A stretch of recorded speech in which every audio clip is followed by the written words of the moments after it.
Suspense.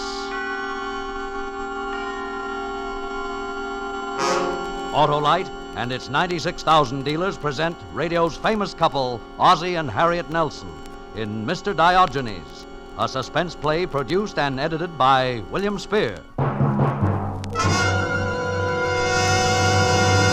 Well, here's a letter from Hap, still on vacation. Let me read this. Dear Harlow. Dear Harlow, this is the life. He must mean double life with those thrifty wide-gap Autolite resistor spark plugs that give you double the life as compared to ordinary spark plugs under equal service conditions. I've been saving up my voice to tell you. Saving? He knows that only wide-gap Autolite resistor spark plugs can give him greater gas savings. That I feel like singing. And with Autolite resistor spark plugs, his car engine idles as easily as a song. Home, home on the range. Ohm is right, and that exclusive built-in 10,000 ohm Autolite resistor, found only in Autolite resistor spark plugs, permits a wide spark gap that makes smoother performance, double life, and greater gas savings possible. So next time you visit your service station, ask your dealer to install a set of the new Autolite resistor spark plugs in your car. And remember, you're always right with Autolite. And now, with Mr. Diogenes and the performance of Ozzie and Harriet Nelson, Autolite hopes once again to keep you in suspense.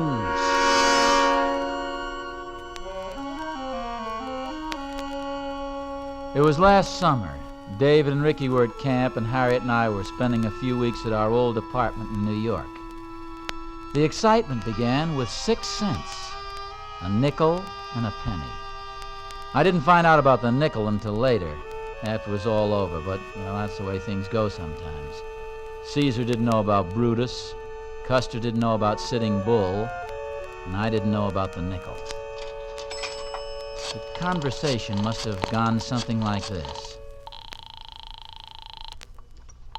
Hello. This is Hector. You crazy fool, I told you not to call me. But no one could be listening in on your switchboard, my dear. As you realize, we are on the very brink. Before proceeding further, I must have your assurance there have been no changes. I told you that. Nelson is still the one. Right. But gee, I'm getting worried. Oh, calm yourself, my dear. So he talks afterwards, so they start asking him questions. You have my assurance he won't talk. Yeah, but just... No one ever got a straight story out of a dead man. What? Dear Dead? me, I thought you understood that. No, I didn't. Listen, Hector, I don't want any part of this. Unfortunately, my dear, you already have a part of it. Nelson is down the street in a tobacco shop at this very moment. We'll be good friends inside of 10 minutes. Goodbye.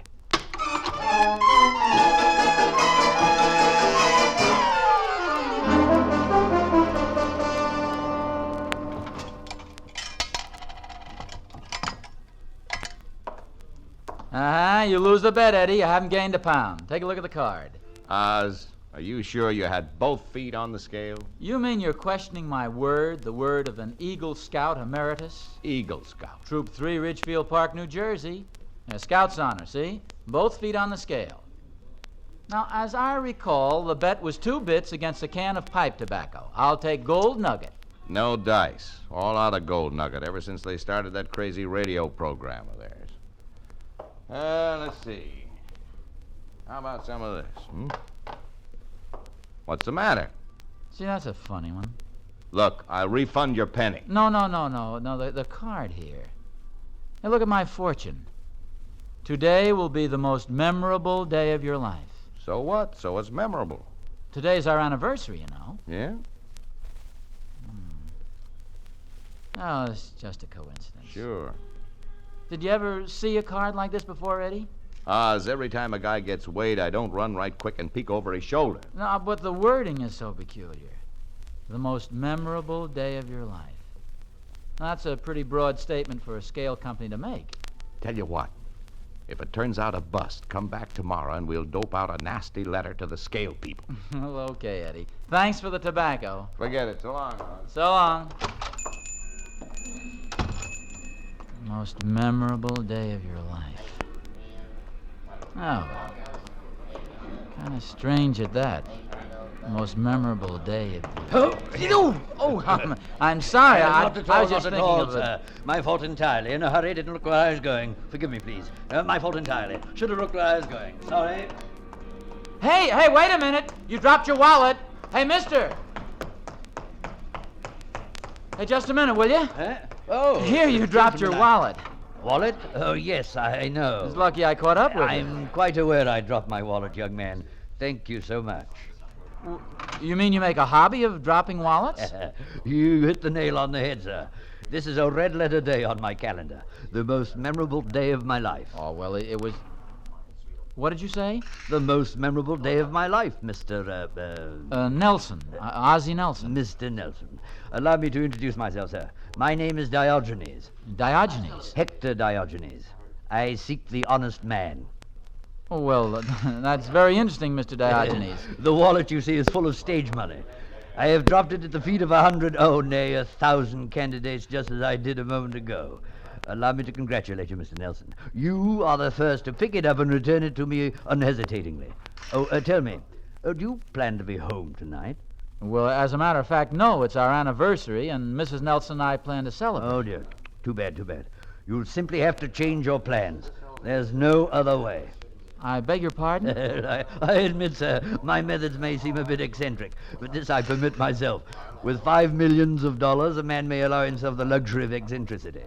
My goal, my target, has never changed from the first: to discover the honest man, then to indoctrinate him with the wisdom of my ancient namesake, Diogenes the Cynic. Well, that hurdle passed, my fortune, my resources, everything are at his disposal. But now, wait a minute, just a minute. Let me get the thing straight. It's very simple. Here, in this leather-covered book, are the discourses of Diogenes, the wisdom of the greatest thinker the world has ever known in 20 short pages. Now, you will take this with you, Mr. Nelson, and commit it to memory tonight. Tomorrow morning at 9 o'clock here at this very place, we shall meet, and I will hear you recite. Now, time is of the essence, sir. Spend it well, spend it gloriously tonight at the feet of Diogenes the Cynic. Your fortune, your future, nay, the world itself, are within your grasp. And now, good day, sir. Well, wait now. No, just a minute. Good day Mr. and Godspeed. Good day.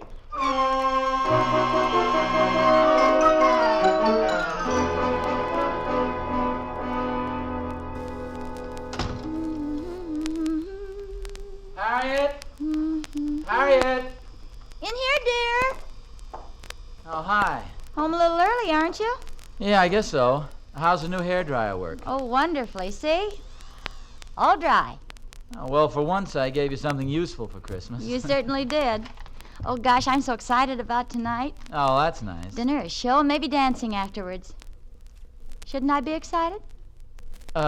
Harriet, that brings up a very touchy problem. Oh? A strange thing happened to me today. Sort of weird, you might say. In fact, I don't know what to make of it. Well, you've heard about that already. About what? The tickets. Tickets? Oh, I thought that's what you meant. Everybody in the building here got a free pair of tickets to South Pacific tonight. You're kidding. No, sir. They were stuck under all the front doors. No note or explanation, just a pair of tickets in a plain white envelope. South Pacific? Holy small. They're worth a small fortune, you know. How come? Nobody knows. Well, but a thing like that just doesn't happen. There must be a reason. You say everybody got them? Well, not quite.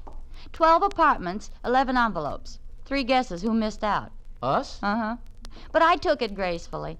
I told everybody we were still going to celebrate our anniversary, even if we had to buy tickets to something. Gosh. Harriet, does something about today strike you as kind of different? Well, sure, it's our anniversary. That makes it different. No, I mean something strange. You might even say memorable. Memorable? What I mean is if somebody happened to predict that today would be a very memorable day, all this would sort of bear him out, wouldn't it? Ozzie, has Madame Zaza been reading your palm again? Well, not Madame Zaza, but a scale.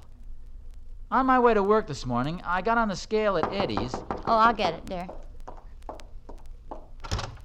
Oh, hello, Mrs. Pearson. Mrs. Nelson, I hope you don't mind the intrusion. Hello, Mr. Nelson. Hello, I Mrs. guess you heard Lemuel told my husband, Captain Pearson. Ship got in last night, and as usual, Lem's completely done in, but completely. I couldn't get Captain out tonight with a team of wild horses, so I want you to have these. Oh, what's this? The tickets. To South Pacific? Yes, I heard you folks missed out, and it seemed such a shame being your anniversary and all. Oh, that's very sweet of you, Mrs. Pearson, but I should think your husband would Not love the to... captain. No, sir. Home he is, and home he stays. So take him and have a good time. No skin off our noses. We're going to stay home tonight and watch the television. The fights are on, and Lem's never seen our new set, you know. Oh, and speaking of television, there was something I did want to mention, Mrs. Nelson. I hope you won't take offense. Well, of course not. What is it? It's that thing over there on the table. The hairdryer? Uh-huh. It's strange, but every time you turn it on, we get buzzing on our television. I was hoping while Captain's home you could use it daytimes instead of nighttimes. Why, of course. I wish you'd told me before. Oh, I don't mind for myself, but now with Lem home. Oh, I'll remember, Mrs. Pearson. And thanks for the ticket. Oh, sure, it's nothing at all. That's what neighbors are for, you know. Have a good time now and happy anniversary. Oh, thank you. And good night, Good Mrs. night. Pearson. Good night. Oh, boy, that was a 7-day blow. I know, but she is sweet. Isn't it wonderful, dear? Now we can go after all.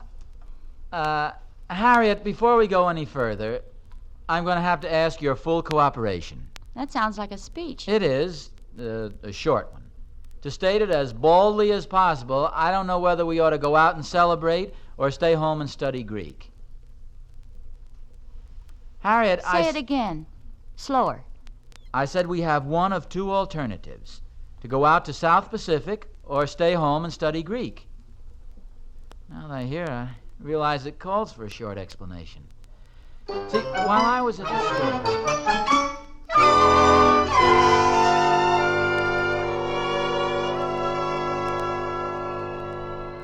Do you mind the radio, dear? No. But what is Caesar to a cynic, but Zeus, who hath deputed him and whom he serves? I'm glad you asked that. Now, please, It's 7:30, dear. I just thought you might like to know. Get this. Right on the subject. I'm listening. A woman came upon Diogenes sitting before his hut during the revels of Bacchus. "Foolish man," she said, "why do you turn your back on this festival? Why rest idly here while others go to play at the theater?" A very good question. What did Diogenes say? And the man answered simply, "Woman, I am Diogenes, the cynic." He was cheating. He didn't answer the question at all. Well, what do we do? I think it's a practical joke. No, not necessarily. Nothing unusual about a loony millionaire, you know. I read about a woman who left $6 million to a cat. It's a gamble. If we go out tonight and he shows up tomorrow, we lose a fortune. On the other hand, if I stay home with Diogenes, I'll lose it anyway. I couldn't memorize this thing for $10 million. Where's your coat? I'm in it. Here's your hat. You're always ahead of me. Here it is, the show you've been waiting for, the Gold Nugget Gold Rush. Get the radio, will you, dear? Yes, folks, here it is, the show that just loves to give money away. No refrigerators, no mink coats, no... We can grab a taxi down by the drugstore. Did you lock the back door? Yep. Say, maybe we better go down the stairs. It's quicker. All right. Hey, look, the elevator's coming up. Well, that's funny. I thought everybody was out to the show tonight. Well, maybe it's the Pearsons. No, they're on the first floor, right next to the lobby. Well, look who's here, for heaven's sakes. Good evening, Mr. Nelson. Harriet, this is Mr. Diogenes, the man I was telling you about. How do you do? And may I present my assistant, Mr. Mordecai Moran. How do you do? We decided to go out after all, Mr. Diogenes. I sort of skimmed through the book and, well, frankly, I could never get it down pat by tomorrow morning. Ozzy always was slow to memorize. Yeah. I have to write things down. That's right. But, Mr. Nelson, I thought I made that amply clear. You simply have to change your plans. Well, I'm afraid it's too late for that. See, my wife has been very anxious to see the show. You know, it's... He's stumped, boss. He don't get it.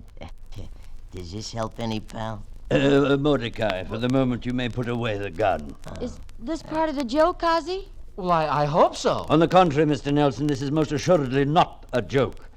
I must warn you not to cry out or create a disturbance. If you are so rash as to do so, Mordecai knows he is free to use his gun with impunity. Yeah, impunity. Now, get in there now. Don't you...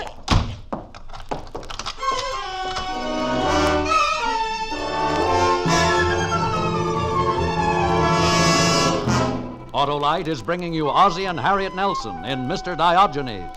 Tonight's production in radio's outstanding theater of thrills, Suspense.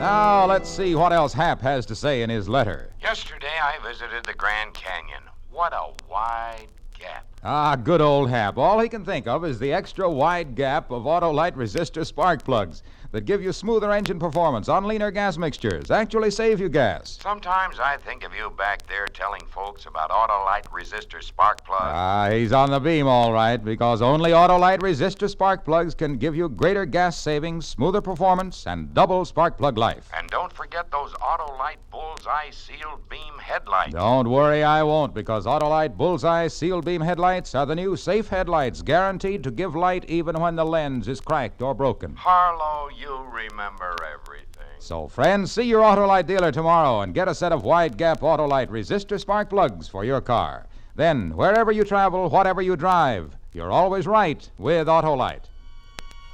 And now, Autolite brings back to our Hollywood soundstage our stars, Ozzie and Harriet Nelson, with Joseph Kearns in Mr. Diogenes, a tale well calculated to keep you in suspense.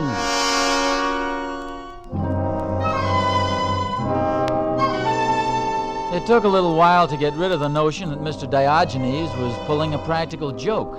He had just walked out of a comic strip somewhere. But he wasn't kidding. His little pig eyes had greed in them now. There was something cruel about his floppy, fat jowls and his thick lips. He was like one of those blown-up animals in Macy's Christmas parade. And Mordecai, he looked like he'd crawled out from under the reptile house at the Bronx Zoo. The minute the door closed, both of them headed for the radio. It's a nice radio you have here. Very nice. Where would the switch be, Mr. Nelson? Oh, yes, here we Now are. listen to me. Before you settle down for the evening, whatever you want, we don't have. Can you understand that? It's some other Nelson. New York is crawling with Nelsons. There are more Nelsons in New York than there are in Sweden. Furthermore, we aren't rich. Mordecai. We don't collect Yeah, boss. plans for atomic Ozzie, look out! projects. That's enough, Mordecai. Everything in its place, Mr. Nelson, and in its proper time.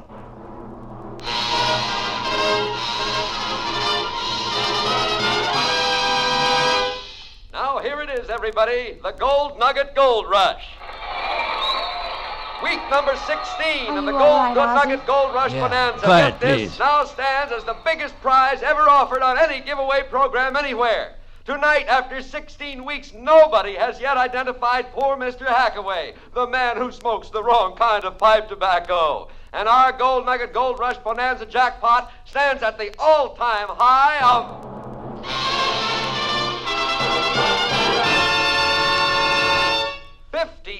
$58,000 in cash. Ozzie, what is this? I don't know, but I think I'm catching on. Tonight, as usual, our phone call will go out to one of the thousands of discriminating men who long ago discovered the rich, bite-free mellowness of Gold Nugget pipe tobacco. And tonight, as usual, our Pony Express rider is waiting at his post with $58,000 in greenbacks in his saddlebags, ready to go if our contestant correctly guesses the identity of that unenlightened, misguided, long-suffering fella who smokes the wrong kind of pipe tobacco, poor Mr. Hackaway. Now, while we're getting Mr. Hackaway out of his wheelchair and up to the mic, stand by your phone. Turn that down, Mordecai. Yeah, boss. Yeah. I couldn't help hearing you say you were catching on, Mr. Nelson. Ozzie, they're calling you tonight? Ask Mr. Diogenes. Exactly. Perhaps you didn't realize, Mr. Nelson, how lucky you were. Well, how did you find out about it? Boss, shall I... No, Mordecai. I don't think we need concern ourselves with the possibility either of these charming people will behave indiscreetly after it's over. I became acquainted a short time ago with the telephone operator on this program, Mr. Nelson, and she informed me, in return for a share of the proceeds, that you were selected early this week. It then became a simple problem of ensuring against intrusion by the other denizens of the building here. That's where the tickets came Oh, from. precisely. And ensuring also that you would be at home at the time the call was made. Hence my little gambit with the wallet this morning. Now, attend me carefully. The call will come through in a moment. I shall take it. A word and outcry from either of you, and Mordecai shoots. Is that quite clear? Yeah, but you know you'll never get away with it. Enough already. Yes, sir.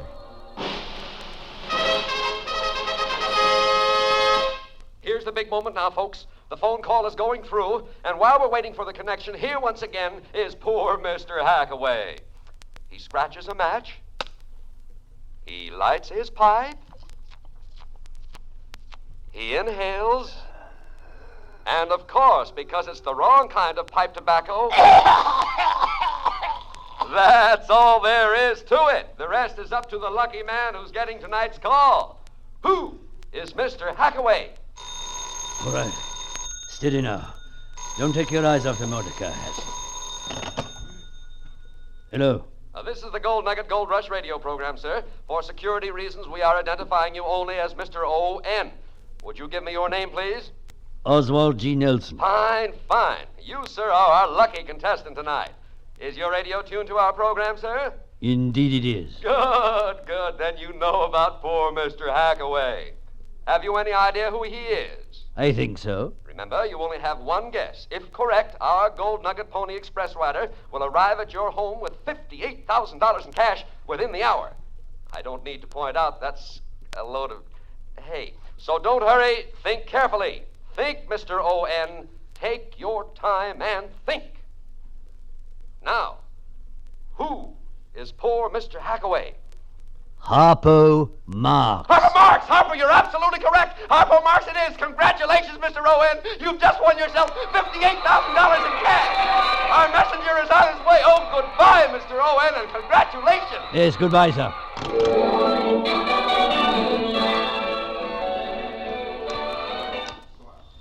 All right, what happens now? Mrs. Nelson and I shall remain here to receive the messenger. You will retire to the rear with Mordecai. All right, quickly now. Take him in back. Well, he shoved me in the bedroom closet and locked the door.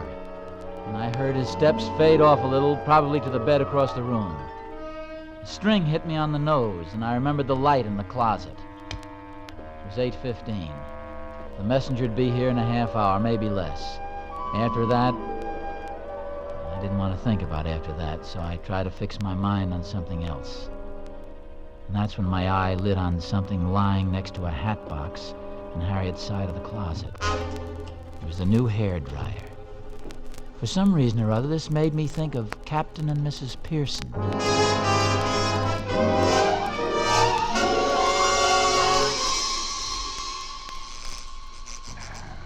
Doggone this thing. Lem, dear, it's as simple as ABC. Look. I don't know what happened, Mary. All of a sudden, the picture listed heavy to port, and she began to spit at me. Why, there's nothing to it. It's beyond me how you can drive a steamer, Captain, yet throw up your hands when it comes to a television. See this knob here? This is for sound, and this is for your picture. Oh, dear. You see? That's what happened before. Why, I don't understand it. Let me... Oh, I know. It's Mrs. Nelson. Is it? But it can't be. Can't it? No, I gave her our tickets. They're out. What are you talking about, Mary? Her electric dryer does that. Maybe she changed her mind and stayed at home. I'll run right up there. No, forget it. No use raising a hob over a little thing like that. How do you turn it off? Well, here, let me. The fights don't come on for an hour anyway. She'll likely have her hair dry by then. Funny they didn't go to the show. Wait a minute. If I'd known that, I'd... Mary. What's the matter, Lem? Wait, don't turn it off. Let me listen.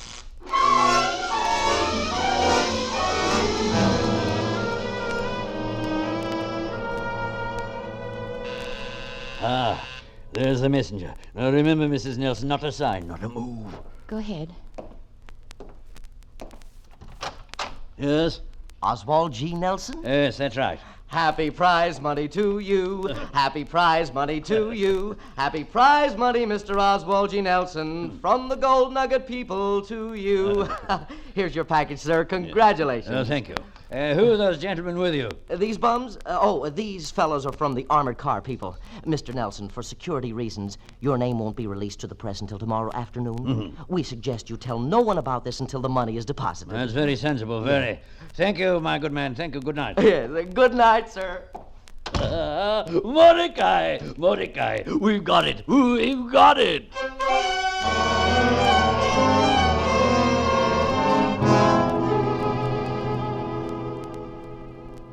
Ozzy, hold my hand, will you? Sure. Shut up. Mordecai, you bring the car around as quickly as possible, understand? Yes, sir.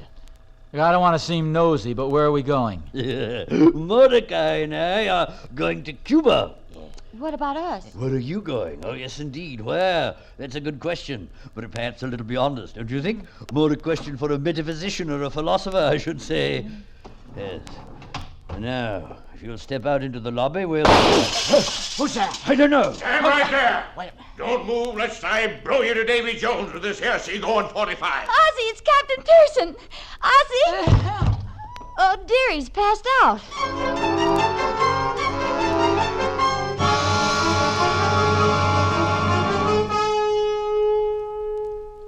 My stars, Mrs. Nelson, you certainly lived a lifetime in the last hour. That clever husband of yours making a Morse code SOS with that hair dryer. I get the shakes when I think how close we come to turning the television off. Me too. Who's that man with Ozzy? I don't know. He come up just as Lemon, the officer, took off in the patrol car. Oh, would you excuse me for a minute, Mrs. Pearson? Sure, go ahead. What are they doing? I guess I figured it wrong then. I get $2.25, but if you say $1.79, well, I guess you ought to know. Good. Shall I let you have it now? I just happen to have some spare change in my pocket. Yo, I guess I'll be all right. Okay. There's $1, 50, 75, and 2, 4. 4 makes 79, right? Right, and here's your package. All square. All square. Thanks a lot, Mr. Nelson. Good night. Good night. Ozzy, you gave him the $58,000. Well, sure, everything's settled now. It's all square. Who was it? Well, the income tax man. Oh, no. Come on, silly, let's find a taxi. We've still got time to make the second act.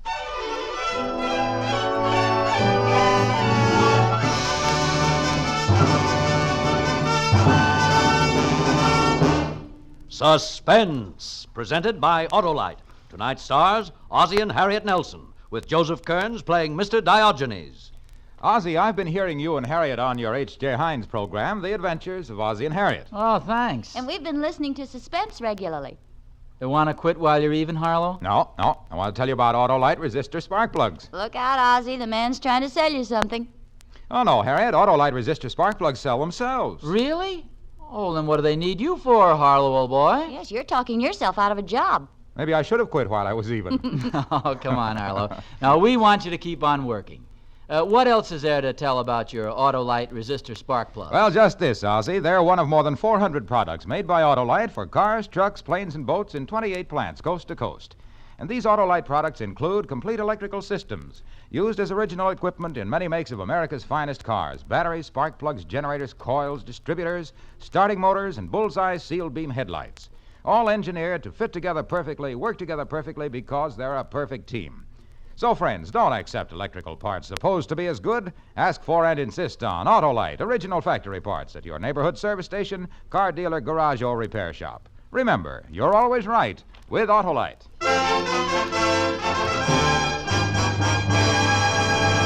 Next Thursday for Suspense, Rosalind Russell will be our star. The play is called Consideration, and it is, as we say, a tale well calculated to keep you in suspense.